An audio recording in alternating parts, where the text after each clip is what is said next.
இந்த அம்மி கொடக்கெல்லாம் 2 வருஷத்துக்கு ஒரு தடவை டச்சை பார்த்துருவேன். இந்த ஒலி குத்துறவங்க வந்து எனக்கு சின்ன பிள்ளைலேருந்தே தெரிஞ்சவங்க தான். நம்ம வீட்டுக்கு பக்கத்தில் தான் இருந்தாங்க. அம்மாட்ட வர சொல்லுமா அப்படின்னு சொல்லி ஏற்பாடு இன்றைக்கி தான் வந்திருந்தாங்க. இவங்களுக்கான வாழ்வாதாரம் ரொம்பவே குறைஞ்சி போயிடுச்சு.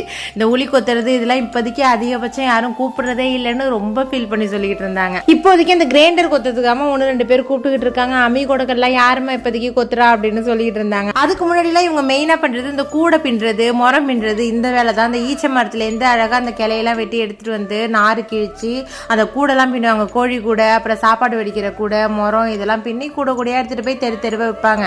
ஆனால் இப்போ இந்த இடையில பொங்கல் அப்போ எடுத்துகிட்டு போனாங்களாம் முறம். காலையிலேருந்து தெருவா சுற்றி 3:30 மணி போல் 2 முறம் எடுத்து தான். அதுக்கு அவர் சொன்னது இந்த பிளாஸ்டிக் முறம்லாம் வந்ததுலேருந்து இந்த முறத்தெல்லாம் யாருமா எதிர்பார்ப்பா அப்படின்னாரு. நம்ம புதுசாக இந்த அம்மி கொடக்கெல்லாம் வாங்கும் போது பொடிசாக கொத்திருப்பாங்க அதில். ஆனால் அது வந்து உளி கொத்து கிடையாது, மிஷினை வச்சு கொத்துவாங்க. அது அந்த அளவுக்கு நீடிக்காது. உளி கொத்துங்கிறது இந்த மாதிரி நல்லா பெருசாக இருக்கும். அரைக்கும் போதுமே சீக்கிரமாக அரைச்சிடலாம். உங்களுக்கு இதை பற்றி தெரியுமா என்னன்னு மறக்காம கமெண்ட்ல சொல்லுங்க. இப்போதான் 2 பேரும் புது பொண்ணு மாப்பிள்ளை மாதிரி இருக்காங்க. ஓகே ஃப்ரெண்ட்ஸ், நாளை ஒரு மினி விளாட பார்க்கலாம். டாடா.